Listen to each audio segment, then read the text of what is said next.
کہ اللہ تعالیٰ نے جس طرح کے معجزات عیسیٰ ابن مریم کو دیے کسی اور پیغمبر کو نہیں دیے، انکلوڈنگ اور پروفٹ صلی اللہ علیہ وآلہ وسلم۔ آپ صلی اللہ علیہ وآلہ وسلم کی جو اوورآل فضیلت تمام انبیاء کے اوپر وہ اسٹیبلش ہے، لیکن چند ایک خوبیاں ایسی ہیں جو اللہ تعالیٰ نے مختلف پیغمبروں میں بانٹ دی ہیں۔ مثلا موسیٰ علیہ السلام کو اللہ تعالیٰ نے وہ خوبی دی جو اور کسی پیغمبر کو نہیں دی، کہ اس پلانٹ ارتھ پہ ایک ہی شخص ہے جس سے اللہ نے کلام کیا ہے، وَكَلَّمَ اللَّهُ مُوسَىٰ تَكْلِيمًا۔ باقی انبیاء کی طرف وہی آئی ہے۔ ہاں، شب معراج آسمانوں پہ ہمارے نبی کے ساتھ بھی ڈائریکٹ کلام ہوا ہے، لیکن اس دنیا پہ نہیں، شب معراج، اور وہ بھی آسمانوں پہ۔ موسیٰ علیہ السلام کو اللہ نے فضیلت دی۔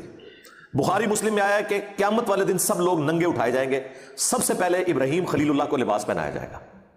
اب یہ وہ جزوی فضیلت ہے جو سیدنا ابراہیم علیہ السلام کو تمام انبیاء پہ حاصل ہے۔ حضرت آدم علیہ السلام کو بغیر ماں اور بغیر باپ کے اللہ تعالیٰ نے پیدا کیا، یہ فضیلت کسی پیغمبر کو بھی حاصل نہیں ہے۔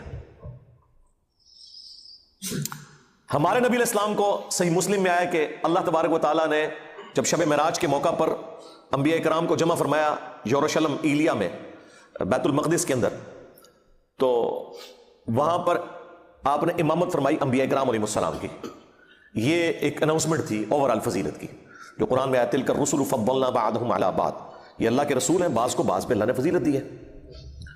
یہ تفضیل بین الرسل یا عربی میں تفضیل بین الرسل، یہ عقیدہ عین ایمان ہے،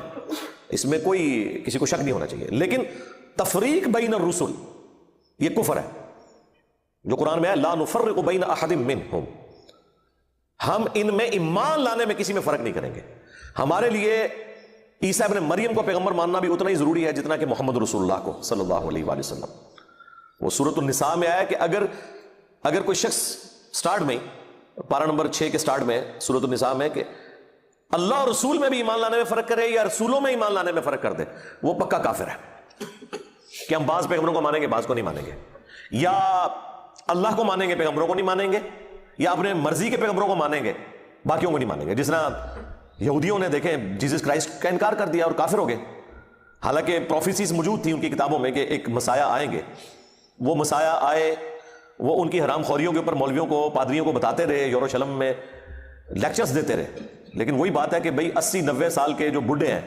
ان کے سامنے اگر ایک 25 سال کا کالی داڑھی والا نوجوان کھڑے ہو کے یہ کہے کہ حرام خوریاں چھوڑ دو، ٹھیک ہے، وہ تو کہتے تھے ہم تو بنی اسرائیل میں سے کسٹوڈین ہے، اس گدی کے اوپر بیٹھے ہوئے ہیں، ہیکل سلیمانی کے وارث ہم ہیں، اور ان کو حضرت عیسیٰ ابن مریم کے واز کیسے ہضم ہوں گے جبکہ وہ چن کے غلطیاں ان کی نکالتے تھے۔ میٹھی میٹھی باتیں تو نہیں طارق جمیسا والی انہوں نے کی ادھر، ورنہ تو سارے گلے لگا لیتے ہیں۔ وہ تو کہتے تم حرام خور ہو، سود خور ہو،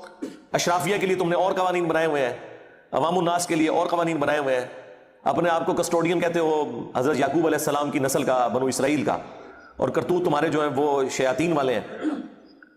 سموچے اونٹ نکل جاتے ہو اور مچھر چھانتے رہتے ہو۔ اے لوگو گواہ رہنا،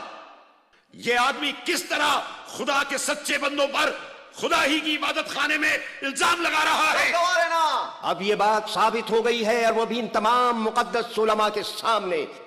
کہ تمہارے اس معصوم چہرے کے پیچھے جس سے تم نے لوگوں کو اپنا گرویدہ بنایا ہوا ہے، ایک شیطان کار فرما ہے، اور ہاں اسی شیطان نے تمہیں اس قدر گستاخ کر دیا ہے کہ تم یہودی مذہب کی ان برگزیدہ ہستیوں اور ان عظیم مشائخ اور ان پاک و پاکیزہ علماء شریعت کی اور اس مقدس بزرگ کی توہین کر رہے ہو جو دین خدا کا پاک باز محافظ ہے۔ اے یہودی علماء اور تم فریسیو، اگر میں نے کوئی گناہ کیا ہے تو مجھے ملامت کرو لیکن بھائیوں کی طرح، تاکہ خدا تمہیں اپنا دوست بنائے، اور اس طرح تم پیغام خدا کے سچے امین قرار پاتے۔ لیکن سب لوگ جانتے ہیں کہ تم لوگ مجھ سے دشمنی رکھتے ہو، اس لیے مجھے نصیحت ہی نہیں کر سکتے، تمہارے دلوں میں میرے لیے نفرت ہے۔ یہ بات ثابت کرتی ہے کہ تم لوگ ابراہیم خلیل اللہ کی اولاد نہیں ہو، صرف دعویٰ کرتے ہو۔ ابراہیم خدا سے اتنی محبت کرتے تھے کہ نہ صرف نمرود کے ان بتوں کو توڑا، بلکہ اپنے عظیم فرزند حضرت اسماعیل ذبیح اللہ کو بھی خدا کی رضا کے لیے قربانی کے لیے پیش کر دیا۔ اے بنی اسرائیل، جان لو میں خدا کا پیغمبر ہوں اور میں تورات کی تائید کرتا ہوں اور اس پیغمبر کی آمد کی بشارت دیتا ہوں جو خدا کا آخری نبی ہوگا اور اس کا نام احمد ہوگا۔ بس کرو، بس اپنی زبان بند رکھو، مار دو اسے، مار دو، قتل کر دو اسے، قتل کر دو اسے، مار دو اسے، مار دو اسے، قتل کر دو۔